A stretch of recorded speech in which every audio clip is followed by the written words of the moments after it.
The M8 Coupe, BMW's flagship GT, has been launched in India and is priced as rupees 2.15 crore. While that's expensive, you do get a lot for your money. This car blends the comfort and practicality of a Grand Tourer and delivers near supercar-like performance. I got to drive the car in Portugal back in 2019. But please note, the car you see here puts out 625 horsepower and is the M8 competition. The one in India has a standard 600 horsepower and also is likely to have a more compliant suspension. It certainly looks the part. The M8 competition's sharp creases, chiseled nose and wide open intakes lend it a look that's aggressive but not over the top.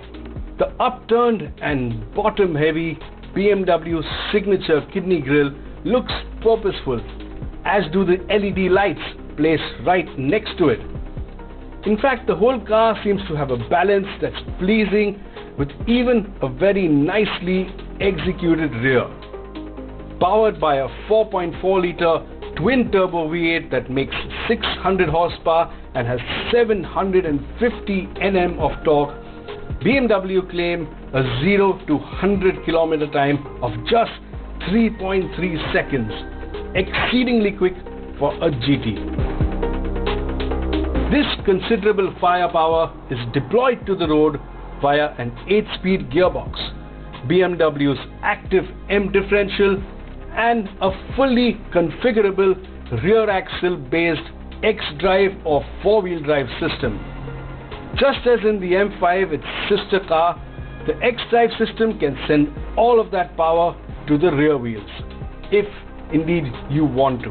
That's not to say the M8 doesn't have its work cut out. This car weighs in at a heavy 1.9 tons.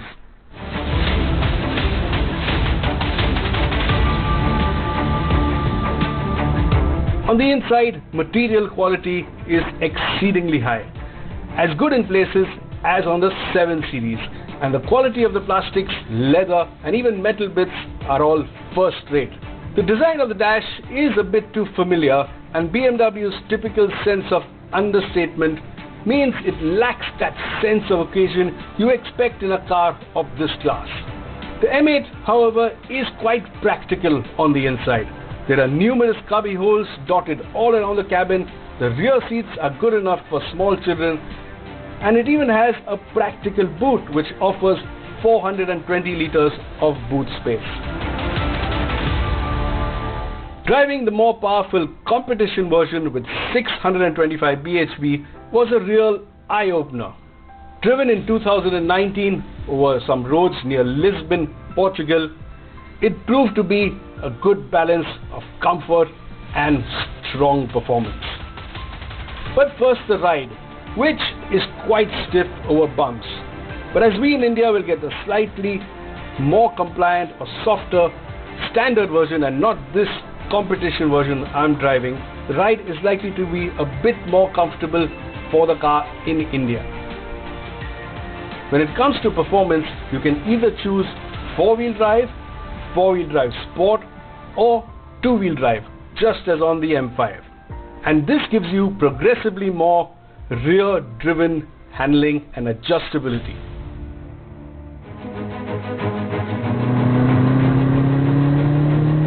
To get a better impression of it at high speed, we moved to the Portimão circuit, or the Autodromo Internacional do Algarve. The circuit has a long start-finish straight, and there's no better place to demonstrate BMW's fastest and most devastatingly effective sports car than here. Also very impressive are the brakes, the bite, pedal feel, and most importantly, retardation are spectacular and give you plenty of confidence in a place like a circuit. The M8 is also exceedingly stable at speed and provides leech-like grip from its 4-wheel drive system and massive tires.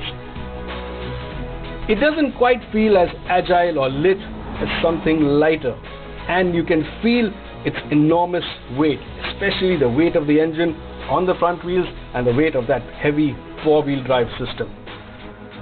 The latter, however, the four-wheel drive system, is a gem and keeps you from spinning.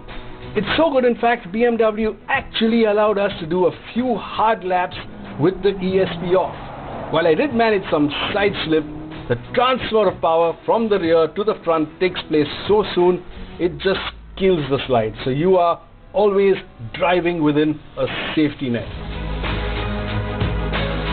All in all, the M8 has the outright pace and performance of a sports car, loads and loads of grip, and the comfort and convenience of a big GT.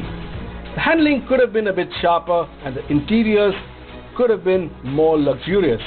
But that apart, if you want a big GT with near supercar-like performance, well, this is it.